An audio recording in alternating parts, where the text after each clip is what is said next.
You're listening to the Podcast Detroit Network. Visit www.podcastdetroit.com for more information.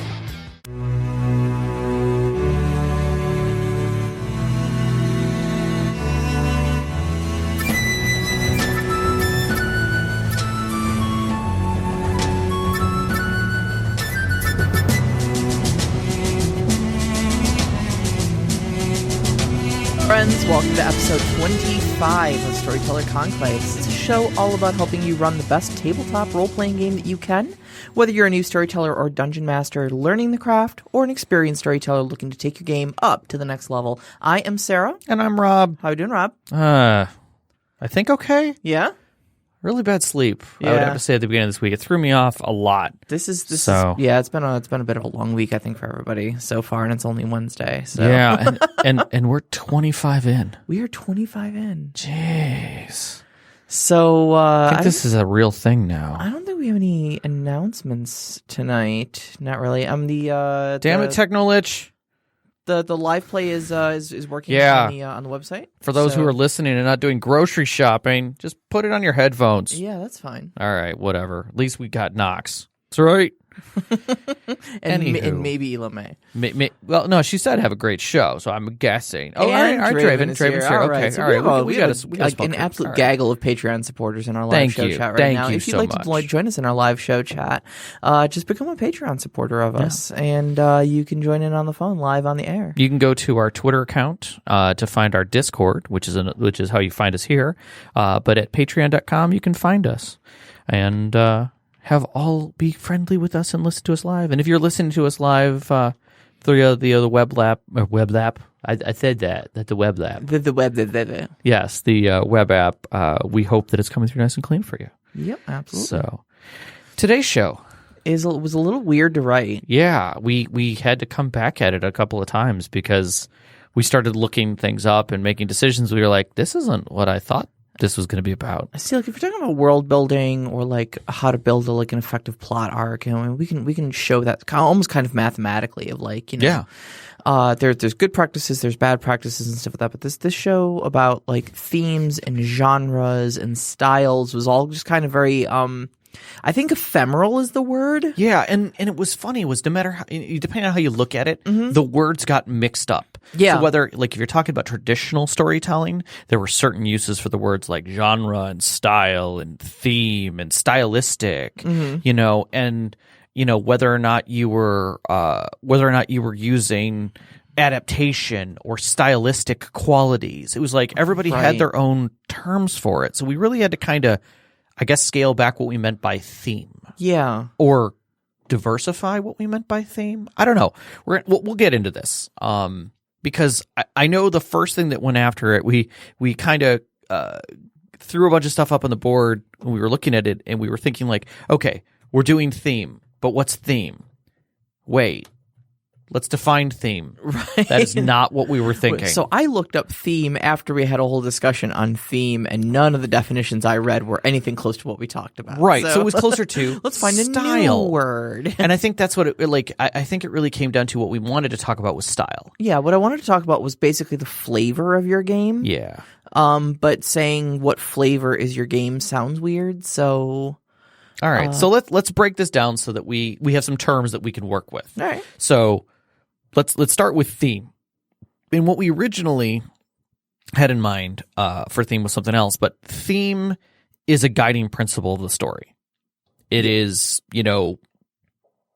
urban fantasy story built on a theme of even the mightiest heroes can be corrupt. So it's a base of corruption, or a high seas story that's built on redemption. Like that nobody can truly be beyond redemption. These are the kinds of themes that you put against something. So it's not so much the story or the style, but it's kind of the underpinning and direction of where your story is going. It's not the story itself, right? But it points that story in a direction, right? So don't think of theme as how it's used. I would say in video games when they talk about, the theme this week is Halloween. No, that's not theme. That's style. We're going to get to that. So that's where you come back at like, okay, well, the genre might be urban fantasy or high fantasy or space, and that's kind of an all-encompassing general setting. Yeah. It's the 50,000 to 100,000 foot view. What am I looking at? It is genre that you're looking at. And there are things in your genre that are going to inform certain tropes that are going to end up in your story probably. But like, we've kind of talked about laser guns in your fantasy story before and stuff like that. Right. It's going to be far less likely to see that sort of stuff in your fantasy story. But hey, who knows? It's your story, But just a genre is going to be more of an umbrella that everything kind of fits under. Right. And then you have what we really wanted to talk about. We really hit the actual which topic was of this story. style. Yeah, and that's where you have a urban fantasy that's told in gritty dark horror or high seas on a hopeful heroic frame. Or even a pulp detective version of something. And that's where you can really make a change to how a story is presented, where you can take a Hansel and Gretel story and move it from deep fantasy in the woods to horror. Right. Or pulp. Yeah. Which is, I'm trying to remember who did it, but there was a video game that did a beautiful job of basically taking all of the Hans Christian stories and turning them into a pulp trope kind of event where you had all those characters living in a downtown environment, and there was a murder. Someone had killed Red. Oh, jeez. And you had all the characters, and you had all of those tropes, and you had all those stories mixed into this werewolf detective who was trying to find Red. Oh, that's cool. And it was really neat. So style is really what we want to, but we're going to get to that. We're going to break down some of this so we can kind of feel it out. Right. Because what we want to do is get into style. We're going to focus on style for a little while, but we need to kind of expand this. So first we want to talk a little bit about genre, because like I said, genre is kind of your broad umbrella topic for where you're playing. It is something we've kind of discussed before. In fact, I think our first show was kind of tangentially about genre and just that picking the right game system for the right genre that you're and what sort of it's probably going to be one of the first choices you make about your story. I would agree, and again, we're still talking about your muse dictates where you might start point is. Yeah. But I think a heavy part of it is like, system can be somewhat agnostic at times because if you're crafty enough, you can take any system and make it work into any genre. But you typically you'll have people saying like, I want to tell a fantasy story about okay, well, see, you've already made your first choice. You said you wanted to make a fantasy story about something. Right. So right there you've already got a genre. Right. I want to tell this spacefaring story about And then stepping from that, you have the two other directions, which is style and theme. But just focusing on genre for a second before leaving that, there are a lot of subtleties in genre. Oh, there are. Absolutely. Because like people talk about, well, like when I talk about high fantasy, what are you thinking of? And some people are like, well, I think about like traditional high fantasy, Tolkien. Well, that's great, but Tolkien isn't the only high fantasy. Right. I mean, high fantasy can be everything from like Tolkien to my brain just went completely. Dragonlance is another great example where basically magic is very different, and gods are very different. Like they don't really exist. The healing is something that's kind of doesn't. Maybe it's more realistic and it's kind of grittier. Yeah, but it still isn't. It isn't a style of gritty. It's just a different type of genre in that sense. And keeping in mind, too, that Ravenloft is also high fantasy. It is. And someone would say that's very, very, very different from its nearest cousin, Dragonlance, right. Or Forgotten Realms even, And all it's these different dark, things. don't get me wrong, but that still doesn't determine the style because you can have a different style even in Ravenloft. Ravenloft kind of paints a picture in a certain direction. But it's all fantasy genre. Correct. So, and like Seventh Sea is a fantasy genre. It it is a contemporary view of history, but it is historical fantasy. It I is consider it high fantasy as well. swords and sorcery. That's right. And some muskets too. Yeah. But yeah, no, it's swords and sorcery. No, Warhammer 40K is Is- kind of an or not 40K. Warhammer traditional Warhammer fantasy, yeah, is fantasy. is sword and sorcery. Yeah, Yeah. absolutely. So think about your genre as that. It does not dictate the style, but it definitely dictates where you sit. Now, I'm going to say we should jump to theme and Okay. then come back to style, because theme is where I think, Theme's more concrete than style. and I think it ties much harder into the story. Yes. Like it is theme is not something that dictates what your story is about. Theme dictates the flavor and the direction of the story, Yes. because you're going to tell it differently if it's a story of redemption than if it's a story of revenge. Yes, absolutely. Can be the same plot items. Everything can still be happening the same way, but it's a different story. It's a different perspective. And it has to be there from the beginning. I read or I should say, I listened to a very good video by a YouTuber named Rachel Stephen, who is she does a lot of YouTube stuff on literary techniques and plot structures and stuff like that. Very good videos. I would look her up. Rachel Stephen is her name.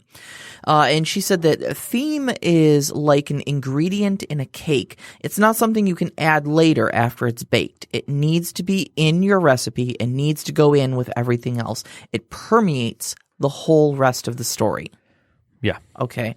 Now that sounds like that does sound like a big order. That sounds like a very scary thing to do, especially when we're talking about possibly world building and learning rules and writing stories and interesting NPCs. And now suddenly you've got to do this whole theme thing. And Right. it does sound very, very difficult, but I think the theme may be one of the easiest things to do. But the easiest things to write, but the hardest thing to stick to, I think. That I agree. I was about to say that. I think it's the easiest thing to say that you're going with that and then lose sight of it in the storytelling. So Yes. I'm going to lay out some of the themes. I found this, and I thought these universal themes are really a good way of looking at it. And that is redemption, freedom, equality, sacrifice, betrayal, loyalty, greed, justice, oppression, revenge, and love. Now, all of those, in hearing the words, give you images and ideas of stories. Yep. But all of those stories could be told from any of those perspectives. You can look at Princess Bride as a story of freedom, just as much as you can see it as a story of love, Sacrifice. betrayal, loyalty. All of those elements are in there. But when you think about the theme of the story, it's really about love.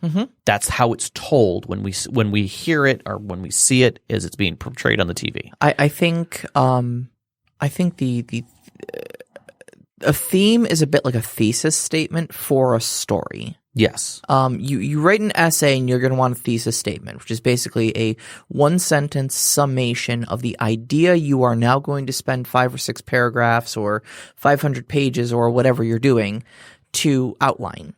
Okay, Yes. but you're going to state straight off, this paper is here to prove that blah, blah, blah, blah, blah. Okay? Yes. A theme is a bit like doing that for a story. Correct. And I think, like your example with The Princess Bride. Yeah. Okay. The moment where Wesley looks into Buttercup's eyes and says, "Death cannot stop true love." I think we hear the thesis story, the theme, the thesis statement of The Princess Bride right there. And it's reiterated almost with every character. I mean, even the villains reiterate it. Yep. And try to stop it. That's what they're stopping. Yeah. And I mean, but to put a point correctly, Knox kind of puts this out there. The story of revenge or redemption depends on the feelings of the players having to resolve it that way, right? Doesn't it mess up the keeping your theme? I'm going to say it doesn't, but it does remind you that they are active components in telling your story. They could turn a story of redemption into a story of revenge. Yeah. Because the story of redemption has ended. That's true. That's so true. remember that you have a theme that you start your story with. Where the story begins is maybe in a state of betrayal. Your players are hired by a would-be, barkeep to go clean out a dungeon where his daughter was captured and they were blackmailing him. And you get there and you find out that the dungeon or this crypt is actually full of goblins who've been forced out of their caves, and the young girl was actually trying to help them. She's a healer. And she's basically burned herself out there, and he was sending you there to basically kill them and her. And now you're dealing with that betrayal, and he's turned the whole town against you because he's now made it out that you guys are the bandits who've taken her to get rid of you because of a greater story. And these are the kinds of things where it's like, oh, now you have this betrayal started in the story. Sure. The question is where do you go from there? Are you then going to go through and continue pushing that betrayal line with them, that everyone has betrayed them? Or are you going to let the players help direct that? And that's where you can take the story from its rails and start handing it to the players and letting them give you pieces. So now the other thing too that I will throw out there is that theme is not it's not a hard set of rules on how your story has to unfold. Correct. Okay, so your players, they are very much active participants in there. So you could be going with a redemption theme, and they could turn it in. They could take vengeful actions. Okay, right. But what I would say is theme should inform how your story unfolds from there. Okay. So sure, your players may take a vengeful action against someone who you intended them to redeem, but see, in a revenge-based story, then you would reward them for that action and say, hey, good job, you got revenge, okay? Because revenge is the theme. Right. Revenge is kind of what we're going for. And when you do the thing, in a revenge story, hey, that kind of makes you the hero of the revenge story. Right. But let's go back, though. We were telling a story about redemption. Right. Okay. And you just took a vengeful action. So maybe now I, as the storyteller, because I am trying to stick to that theme of redemption now, maybe I turn that a little bit on edge. Maybe I punish the players a little bit. Give them, well, it's not as you punish, but give them consequences. Correct. Maybe there are some negative consequences for seeking revenge. Maybe the opinion of the public opinion, or at least private opinion of those attached to the people they got vengeance against, isn't all that high. Maybe people aren't happy to see the players take wrath against this person and say, I really think you could have done better by him. I'm not sure they deserve this. Or at least show pity for him and say, I'm sorry it came to this. Right. He was a good man. Right. And what that does is that reinforces with your players then that the theme, the idea, the story isn't about getting revenge. Right. And at that point then you kind of reinforce that whole redemption was an option, but you didn't choose it. Exactly. Let's move on. And you're right. Like we were just saying, it influences how you want the story to continue.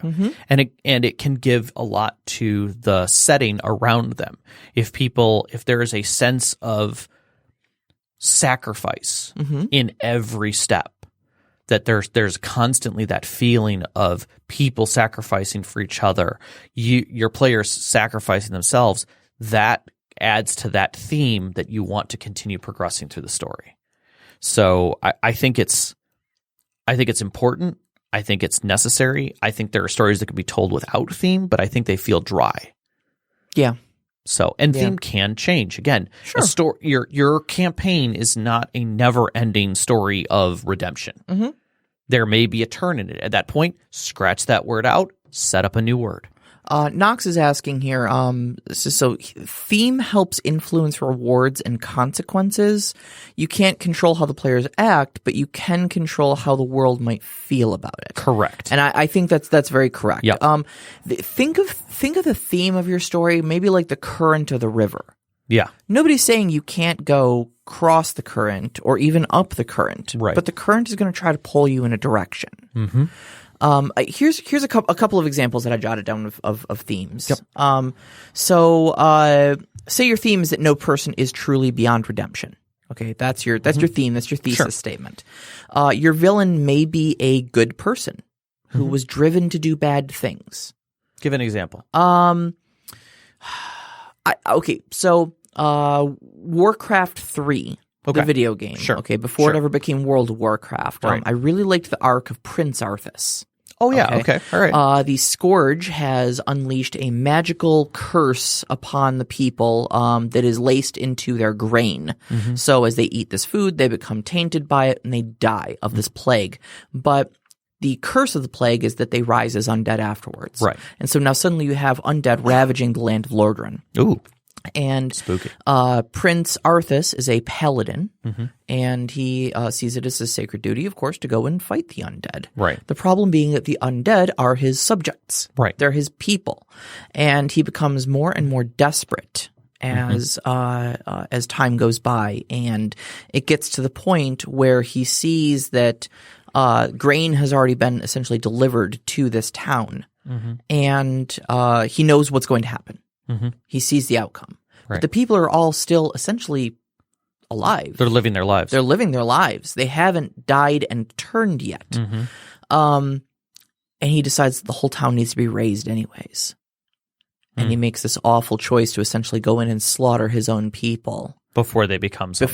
Before they become something. Right. And it's kind of the point in which his story, which a lot of the other characters go, okay, whoa, we had your back up until now, but this is a bridge too far, buddy, and I think you need to step back from that precipice. And he's like, no, this needs to be done. Right. And that's essentially where he starts his downward turn and becomes the villain. Right. There may also be let's see here. He may just tumble down the rabbit hole of bad mistakes. Right. And can't find his way back, So Two-Face is is an example of that to a degree. Depending on how you look at comic versus movie. I don't know enough about Two-Face. He was he was a lawbringer as far as being on the justice side until it didn't work anymore that way. And he had to start dealing his judgment more directly because the law wasn't on his side, wasn't on the side of justice. I'm thinking more the good man who says, well, I'm going to make an exception just this once. Okay, I see you. But now that he's made that exception, now that he's compromised that little bit, the next compromise becomes a little easier. Or maybe he has to make a compromise to cover for the compromise he just made. Gotcha. Because he told a lie, and now he needs to tell another lie to cover that lie. And you fast forward 6 months, and all of a sudden this guy's neck deep in something. Right. Right. And he's become the villain of a story. I like that. All right. So, these are the type of characters you may write in a story that is themed around redemption. The quest for the party may be to go and thwart the villain initially, but along the way you learn that you can help redeem him instead of killing him. Right. And so it kind of changes it opens your options.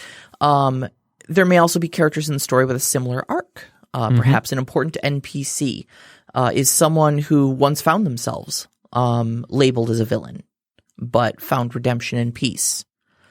And this is a great way of, introducing that kind of idea of that, maybe he's not a bad guy. Maybe he just tumbled a little too far down a rabbit hole and we need to go get him. Yep. Zuko from Avatar is another great thing. Good example. Just abused by his father, driven to a task he didn't fully understand against a foe he didn't fully understand. Right. And by season 3, he's like, oh, wow, hold on, I'm the bad guy. Oh, I didn't want to be the bad guy. I thought I was the hero. Right. Yep. And then the story changed. Exactly. So, but at the same time, these sorts of stories are going to be very largely about hope, about possibility. You're going to want your storytelling to be uplifting. You're going to want your characters to be,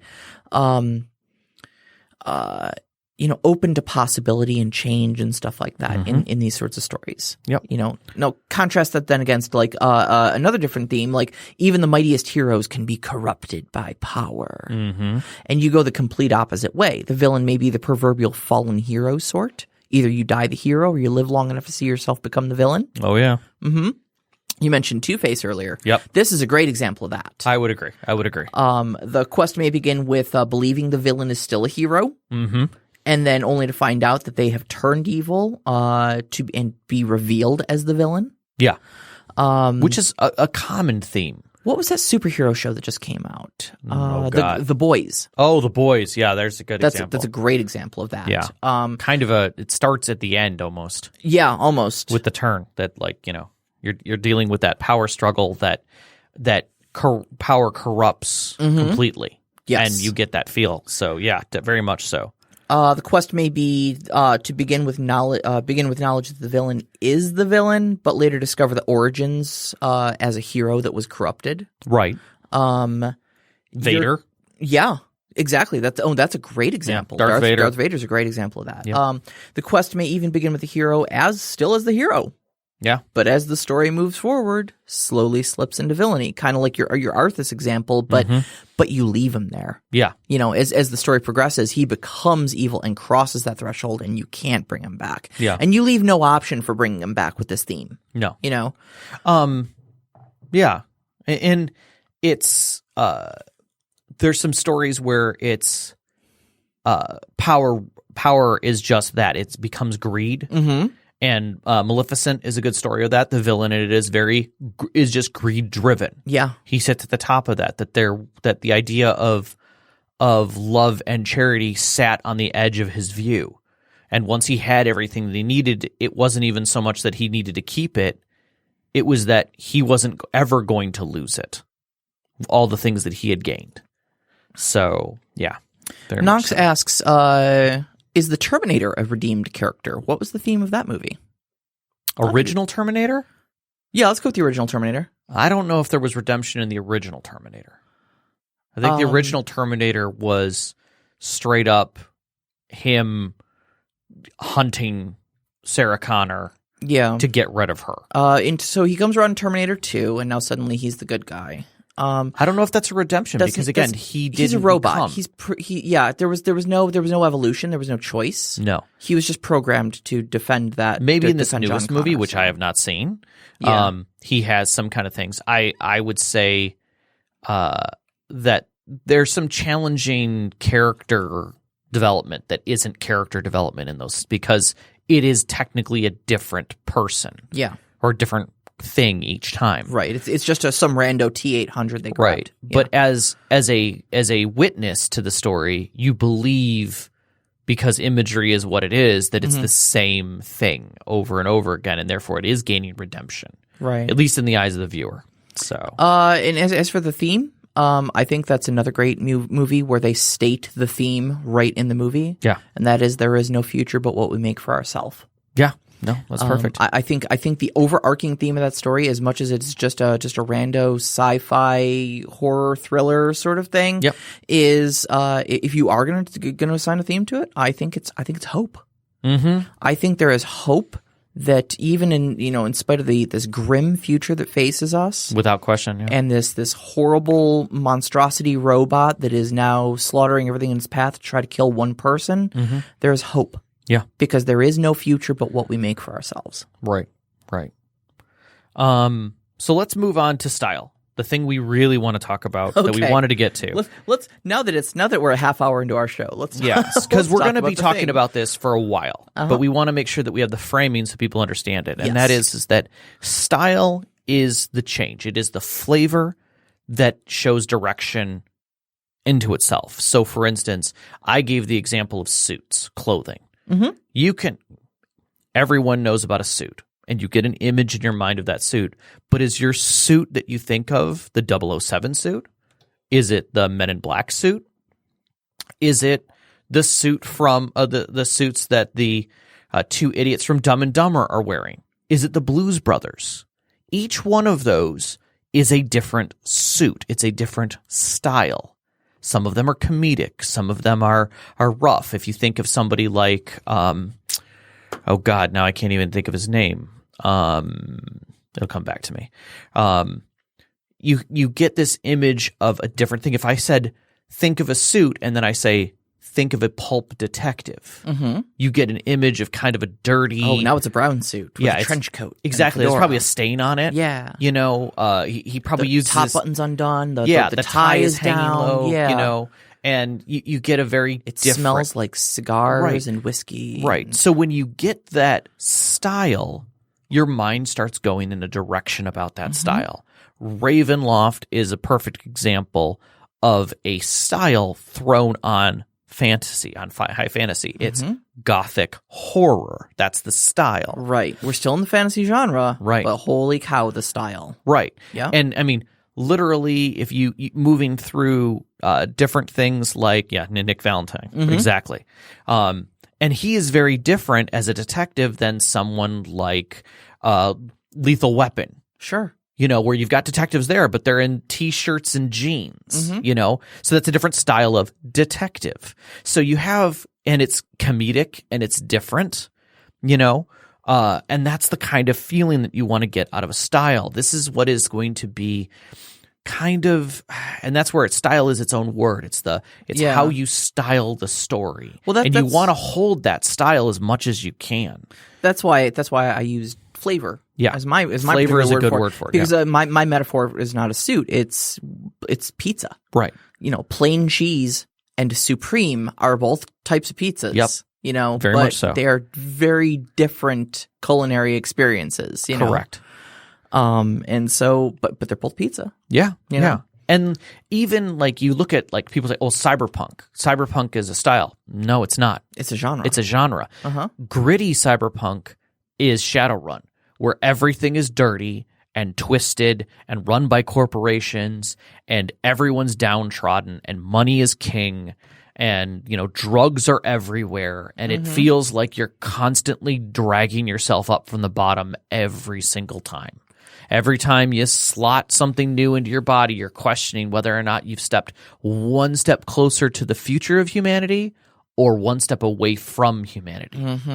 And that's style. That's flavor. That's what makes it very different from Star Wars, where your sci-fi is kind of at the edge of everything, and there's a lot going on, and you've got quirky characters, and you've got these vast swaths of space filled with people and opportunities and moments and fate and hope and wonder all at the same time.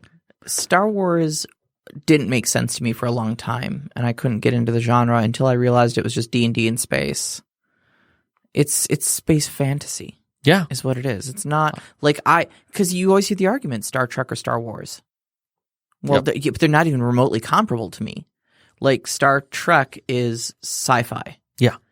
And Star Wars is just space fantasy. You've got wizards, right? You've got castles but it's a style and a flavor that's thrown together. It's not dictating how the story is being told, because in that story you can you can use the genre of space opera, throw it in a style of heroic space opera, you know, and then tell a story that has a theme of redemption. And you get a very different story than one of sacrifice. Rogue One versus original Star Wars. Yeah. They're very different stories. Extremely set in the different exact same genre, the exact same style, but in different themes. That's one of the reasons why Empire Strikes Back is actually my favorite of the series, because it's so unique in its storytelling. Everything else is kind of heroic, and like the heroes win at the end of the day. It's a struggle, and there's sacrifices along the way, but the good guys win. And the entire style of Empire Strikes Back is just okay. So it's the beginning of the movie. Heroes get their asses kicked. They scatter to the three winds and go off their separate ways. And hey, maybe we're going to regroup. And hey, maybe we're going to find friends. And oh, look, here come the bad guys. And this is the part where they win, right? Nope, we just get handed an ass kicking. Roll credits. Yeah. Yeah. What other movie does that? Not a lot. Not a lot of movies end with a solid ass kick. Open with a solid ass kicking and end with a solid ass kicking. And you're like, what did we accomplish? Practically nothing, and massive setbacks all around, man. Yeah. Roll credits. Yeah. And you're like, what? Where does this take the story? I don't know. But failure is fun. Let's explore it. Here comes Return of the Jedi. Right. You don't grow from success as much as you grow from failure. Knox in the Box wants to know, what is Yoda? We're not going to open that. I'm sorry. I actually think it's against contract. We're not even allowed to discuss that. So. Classified. I'm sorry. I have to tell you, but I have to kill you. Yeah. So, But I will say this. Ask that in a better question later on, and I think we actually I have an answer for Yoda. Mm-hmm. And it's much deeper than of what Yoda actually is. It's not. The question is not what Yoda is. It's who he is in the story, and that's the important part. I wanna actually illustrate something on style here. Do it. And I would like, if I may, to borrow. That's not poor world building. Get away. No. I'm actually pulling up my notes from a previous game session of ours. Oh, okay. And I want to read the intro, the two ins. Oh, yeah. Because I think that's a really great example, at least on my own storytelling part, of differing themes for pretty much the same thing. Or not themes, different styles. I agree. For the exact same event. I agree. Told in two different styles. There you go. What was that? Episode 10, Puppets and Strings? Maybe. Yes. Okay. This is it. Puppets and Strings. All okay. Right. Storyteller voice. Mm-hmm. Tyrdos. First day of mid-year. Third era. 4:15. Dawn breaks over the city of Kvatch as the merchants begin to open their businesses and the scent of fresh baked bread drifts through the cool morning air. The sun is warm already, vanquishing the temperate night and promising that by midday the people of Kvatch will be seeking shade and cool beverages to get by. In the Highwall district of the city's affluent west side, servants are busily at work in the illustrious Brass Bee Inn. Brass pitchers of cool water, ornate bowls, and fresh towels are laid carefully outside each room, waiting for their occupants to rise. The scent of eggs and bacon and sausage and bread drift up from the kitchen on the first floor, coaxing Lord Thalion Arroway of Wayrest and Arcanist Laralith Dwyn of Morrowind from their slumber. Each of you rises and moves through your morning rituals in turn. Each of you find your laundry cleaned and pressed, with sweet-smelling blossoms of dragonthorn and lady's smock folded into them as a gentle perfume. One of the servants takes your breakfast request and has the table prepared for you when you finally drift down to the soft carpeted stairs to the ornate and well-lit dining room. The food is delicious and filling. The tea is hot and fragrant and sweet, and the atmosphere of the inn is welcoming and calming in cool stone and warm wood and brass accents. There's a little bit more here, but I will skip ahead.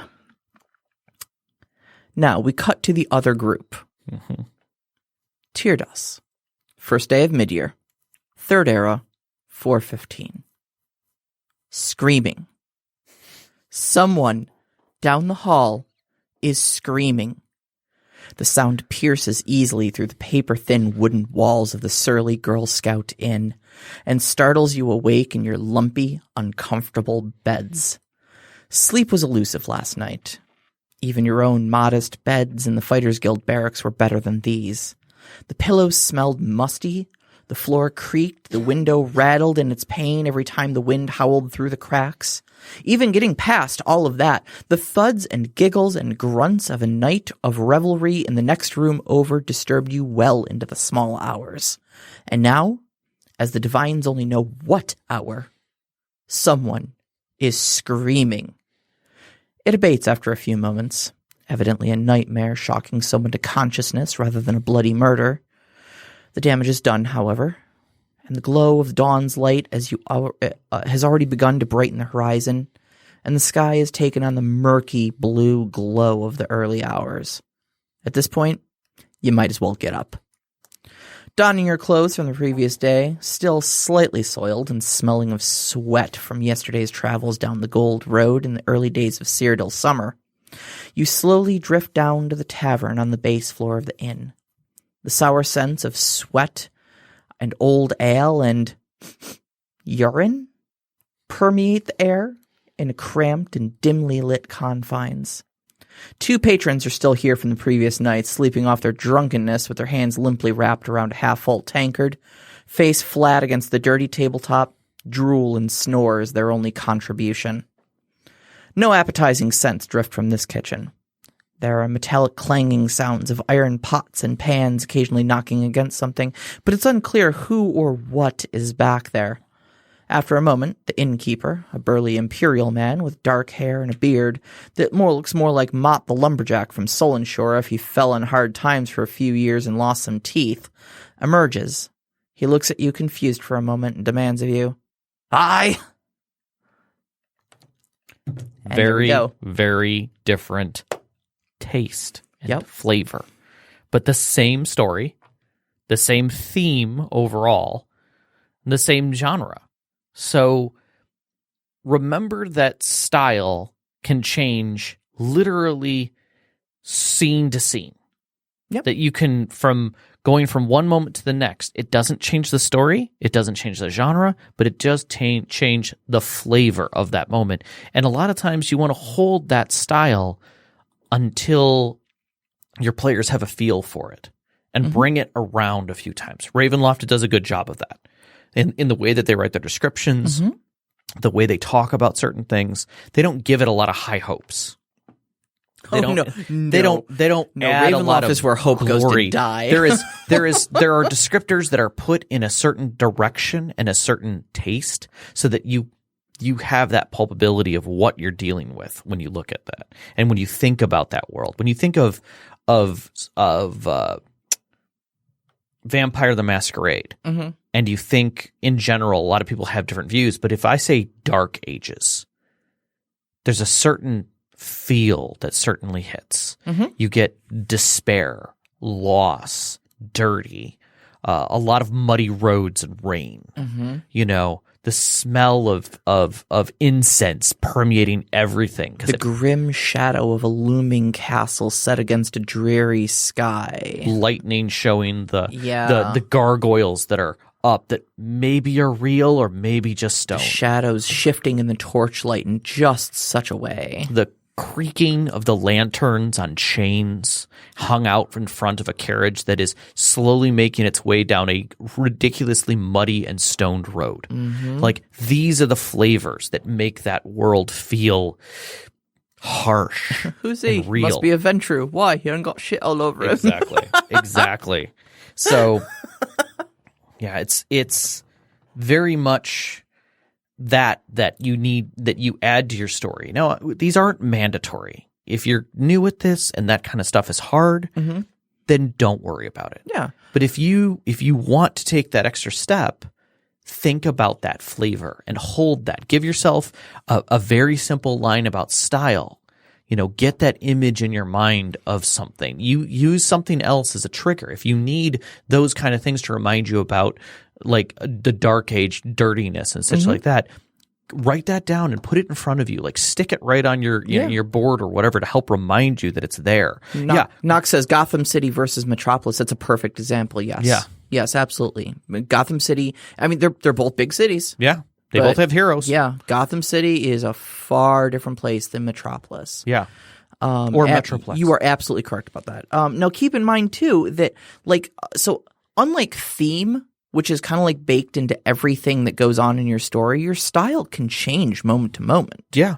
Like, really, the big question about style is going to be what emotion am I trying to evoke here? Correct. You know, I would say in the thing that I just read, for the first, two people, I wanted to make them feel uplifted and refreshed. Almost home. Yeah. Like, this is how things should be.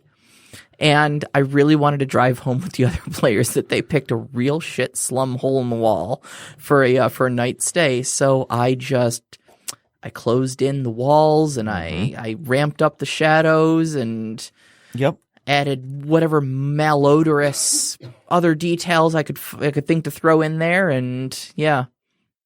And your players will respond to that because I read that whole intro and I could actually watch, like, you and Steve both started, like, craning your necks, like you were trying to work kinks out of your imagined bad night's sleep. Exactly. You know? And you just started squirming in your chairs. And I'm like, oh, I got him. Yeah, it was perfect. It felt fun. Yeah. It gave us a flavor, and that's a lot of times what players want. I mean, even if you're doing a dungeon crawl, you can add flavor to it. You can make it seem hopeful and glorious and righteous, or you can make every step feel like you're walking through the muck and hell, and every edge is challenging and every corner is sharp. I've said it before, and I will continue to say it again. For as much of an absolute rubbish human being as H.P. Lovecraft was, and a terrible writer. Not really, though. Oh, okay. Look, you and I will fight about this off the air later, but fight me. We will. Oh, it'll come to fisticuffs. I'm going to literally give you a page of Lovecraft, and I'm going to make you read it. And I'm going to ask you how many times you stumbled looking at the sentence structure. All right. He's a terrible writer. It doesn't mean he's not creative. Grammatically. All right.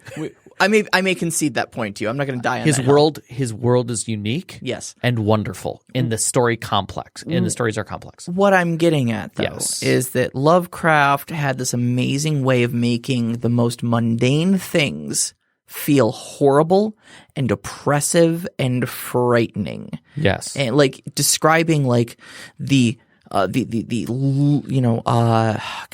trying to like do this off the top of my head and I can't. It's hard, isn't it? It's a little hard to do, but like, the terrible trees looming with the, with the Tartarian shadows cast upon the endless winding, lane. And I mean, every descriptor word was just like, my God, man, what does your world look like? It's indescribable. It's indescribable. Indescribable horror. It looks indescribable. Yeah. And I will say bad writer and bad English are different. Yeah, they are different. He was bad at both. He was bad at both. But it does not mean that what he was evoking wasn't beautiful in how he was evoking it. And he did create a genre, which was amazing. And a lot of people don't understand it because you can't. Yeah. That's the point of it, is that it is. I mean, I will say this. There are times when I look at certain cartoons and I definitely see where they've gone that direction, where you're like, this is horrific. You can't imagine the horror that's going on here. Like, what are they trying to show? Like, what is that thing? And the answer is nobody knows. Nobody knows, and that's why it's scary. It's supposed to be not understandable. So, yeah, I would say that you if you find that your story seems to be maybe losing steam, maybe it's feeling drudgery, that you want to tell this next section of the story, but like you don't. There's no fun way to like talk about how they have to go recover this chalice. Grab a style. Yeah. Throw some style into what it. Does the chalice represent? Right. What emotion? What what part of the human spirit are we talking about that this chalice represents? What is this chalice going to restore everything? Is everybody's hopes and dreams poured into this chalice, or is this a we have to get the bad thing away from the bad guy so bad things don't happen? Emergency scramble! Oh God! Oh God! Oh God! Well, and for me, it's more like I would say they're going to go get this chalice. You know they're going to this keep. The keep is going to be full of skeletons, and eventually they're going to have to fight the necromancer and find out who the true villain is behind everything. Why not make it raining? Hard, cold, nasty rain. I'm not talking like make weather effects that challenge the players. Whatever. Sure. You don't have to keep those numbers up, but describe it. Give it texture. Make the rocks slick and each footfall challenging. And that when they get to the door, like it's raining so hard that they're literally holding their shields up just so that they can get a hold of something and open the door to get inside. And once there's relief inside, but God, is it musty and nasty, and there's leaks everywhere. Their cloaks soaked through with the frigid rain, chilling them to the bone. So now they, clinging to them in uncomfortable and sticky ways. Do they make a fire just for themselves? Kind of a thing. But again, it doesn't have to affect physically in the game. You don't have to push that limit. The heroes are heroes. They're going to find ways around. You don't have to push the weather effects on them. You can. You can make a journey challenging by weather effects, but that's not what we're getting at. We're getting at add the flavor. Give it some animated life, of its own, so that when your players are walking into that style, they feel it.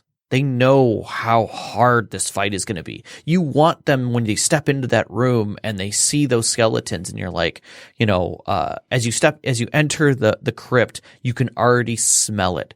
The deep scent of almond and a powder of bone in the air. The dust is not even settled as the coffins slowly open. As your hands reach for your weapons, they creak and ache from the cold outside, making it even more challenging to grip them and pull them from their scabbards. And if you're the storyteller telling the scene right now, look at your players, and I guarantee at least one of them at the table is like flexing their hands or like squirming a little bit or like wrinkling their nose as you're describing the awful scent of dust and must and rot. Or wiping, like my favorite is snow, because snow can feel so different depending on if it's dry or wet. And if you're from Michigan, like we are, the idea of wet snow feels so different. Knox says, true, just flex. See? Yep. See? But like if I talk about snow here and I say your footfalls slosh as you walk down the road, making small puddles as you walk away. You know exactly the feeling running through your body. I hate that. And that is a horrific feeling. My wife hates that feeling. She wishes we didn't live in Michigan for that. But if you're someone who lives in like high desert where the snow is fluffy and white and it's kind of warm out because it's dry, the sun warms you while you're snowboarding. Like you wear less clothes. It's weird because it doesn't bite at you. It's vibrant. It's light. The snow lightly drifts off the trees as you walk by. The powder fluffs around your feet as your foot makes footfalls as you work your way down the mountain past small mounds that could be rocks or maybe large drifts. You catch bunnies hopping through, making individual prints as they go. I mean, it glistens and sparkles in the daylight, and exactly, and you get a totally different feel. You feel joyous about it, and that's the kind of style you want to progress through, and you want to help your players get the visual more and more. So all kind of fun things that we want to kind of explore a little bit more. And so our next couple episodes, we're going to explore different styles, different flavors, and we're going to talk about storytelling in those styles and how it can change things, and experiences that we've had both in games and in life where we've seen style changes and how those kind of did things to help add some flavor to our games, you know, and explore those feelings a bit more. One thing I will add into this discussion, since we still have a few minutes left here, is that this is a great place to employ background music. Very much so. Opening music is a great thing too. Opening music is a great thing too. Like the music I had playing in the background as I was describing the happy sunshine, good morning, it was beautiful. Smell of eggs and bacon in the air thing was actually Vivaldi's Spring. I recognize it. Yeah, it was beautiful. Dun dun dun dun dun. It was joyous and light and then I upbringing. changed it some some oppressive thing from a game soundtrack. You went to Dark Souls, I think. I don't think it was Dark Souls, but it was something like it felt like it. It was like one of the creepy themes off of the Elder Scrolls Online. It was terrible soundtrack or something like that. Yeah. Like the name of the track was "The House of Troubles." Yeah, So if you've got thoughts on styles and or questions about theme, present those to us for next week. We'd love to hear what kind of styles you've played with. Do you do things for certain times of year? Like maybe you're starting a campaign in the fall, and so you stylize it in fall themes or Halloween or Thanksgiving kind of flavors. If you have a campaign that's running through Christmas, do you do some kind of a Christmas thing, during that time? So talk about what things that you've done, things you've wanted to do, and bring us questions of what challenges you might run into on that. I know in one of my stories, I did a little bit of a Santa kind of thing into it and snuck it into the story. And then I've also done other parts where I've done very fall-themed things that weren't necessarily recognized as such, but it worked out that way. So let's get some questions about going on about these, and we'll definitely have something special for next week. We're going to do something a little different for the fun of it, and I think it'll be a good kickoff to us talking about styles. Yeah, I'm super looking forward to it. Yeah, I think you guys will have fun with that. But one of the things that came up outside of all this is someone asked me that we weren't talking about our Patreon enough. And I kind of wanted to bring it back up so the people. So if you go to patreon.com and do a search for Storyteller Conclave, we will definitely come up. I'm going to see if I can also make sure we get it back pinned up on our Twitter, because I don't know if it's still there or not. But someone was looking for it the other day and asked me, like, why aren't you talking about it more in your show? And I'm like, well, because both Sarah and I are not people who tend to, beg for money. Yeah, it's basically we don't want to do that. But realistically, if we could keep doing this, we will. And we'd love support, and we'd love the support that our Patreon people have given us so far. It's wonderful. It's been super, super helpful. It definitely makes this a lot easier for us to do. And we'd love to have more people join us. So kind of throughout this season, I'd like to try and get some of our listeners to do a little campaigning with us and see if we can raise our listener base, and maybe get a few more people in, find some other flavors and discussions. We've had some great discussions with people, over the last, several months, and it's been wonderful. We've had amazing discussions on but there. I know we Amazing can expand out on this. We can get some more people involved, and we'd love to do that. And I know we've had some recent listeners that have just joined. We're very thankful that you're here. Yeah, absolutely. Welcome to all of our new listeners. Just really glad seeing new blood in the Discord. Don't feel that you can't share anything. Even people who've never story told before, who are thinking about it, or people who have characters where they want to talk about histories, bring it up. Talk about it. If we eventually need to add a channel for character stories, why not? I'll throw it in there. I mean, even Hype Man Knox right now. I mean, he's never story told before. He's been in my Aberrant game and my boyfriend's D&D game, and that's his entire role playing retinue. But he's a huge supporter of the show. Yeah, and I think it's great. We totally love it, Knox. Absolutely. And your stuff that you bring up is fantastic. Absolutely. You do not need to be in the old boys club here to get in on this. But not by all means, the very first thing we say in our show is, if you're a new storyteller learning the craft, this show is for you. Yeah. And we've been a long time away from new.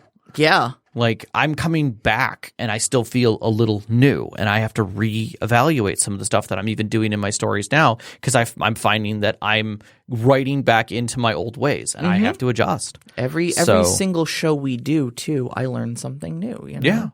I learned all sorts of stuff writing the notes for this show. Yeah. And we love sharing that with you. We love this discovery. I mean, it's the reason why we're doing this show, is because Sarah and I talk about storytelling constantly, whether we want to or not. It just comes up, and we want to share that with everybody. We want to share that feeling that you're here. And I love when people tell me, like, I just feel like I'm sitting in the room listening to you guys, like, and I can hear myself saying, sometimes out loud, oh yeah, I remember that, or yeah, I could do that, or oh, I should look that up, things like that. So right on.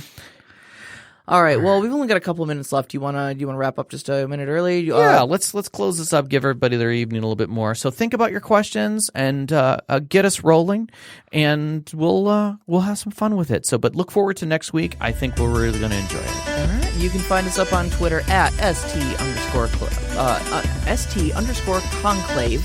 And up on Instagram at st_conclave. You can find our the link to our Discord, like we said, in the description for every single one of our episodes in your favorite podcast listening device, or you can find it as the pinned tweet on our Twitter feed. And we'd like to thank our Patreon members, Knox especially. Thank you so much. It was a really great show, and hopefully next week's show you'll find interesting as well. Our intro music is Beyond the Warriors by Guy Frog. You can find them at guyfrogmusic.weebly.com. Our outro music is Only Footprints in the Sand by Midair Machine. You can find them on soundcloud.com, Midair Machine, or freemusicarchive.org. We record here at Podcast Detroit. We love them, and they do a fantastic job. You can find them at podcastdetroit.com, on Twitter at Podcast Detroit. Our engineer today is Kate because she's back with us. Welcome back, Kate. And your dress is beautiful. It is. And we'd like to give a big shout out to our families as usual. Vicky and Sean, all of our friends who've sat with us at our tables over the years, and you, all of our listeners. We love you. Thank you. Good night. Good night, everyone.